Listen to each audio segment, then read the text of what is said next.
The public share offer for Bendigo Bank reached $880,000 last week, the minimum it needed to open.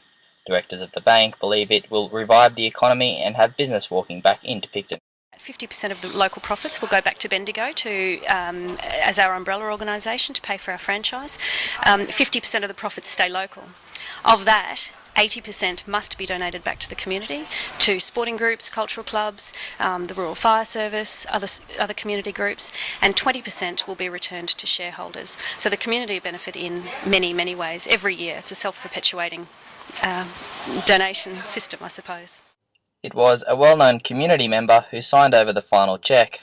I think the fact that we're going to have a local branch manager who's going to know our town and love our town like we do, to be very much hands-on in helping any new business become established, because they're going to be here, local, accessible, 6 days a week. The Picton branch will fill one of the empty shops in the Picton Mall. Council is very concerned about the number of shops that are left vacant around not only Picton but in other areas of the Shire. Part of our economic development strategy is to work with the businesses to try and see if we can get some common thread between why people are not coming and shopping locally. There has been a letter written to the local chambers of commerce, to all the chambers, asking them to meet with me in June.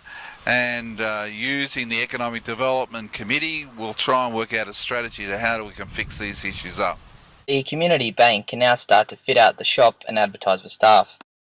Oh, it's a tremendous boost for Picton.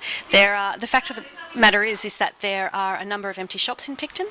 This is a blue chip tenant who will come into Picton, take one of these empty shops and be a local employer.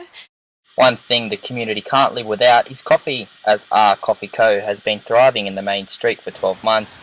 But residents believe the arrival of the bank will tackle some of the town's economic problems. I think it's an excellent idea. I like a lot of variety if possible, why not? And the fact that the local people have gone behind it is good. I think they will benefit a lot from it.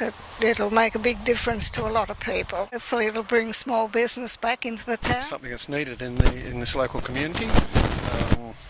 Banks have been closing in recent times, and I think that something that's community based is going to be a real benefit to the people.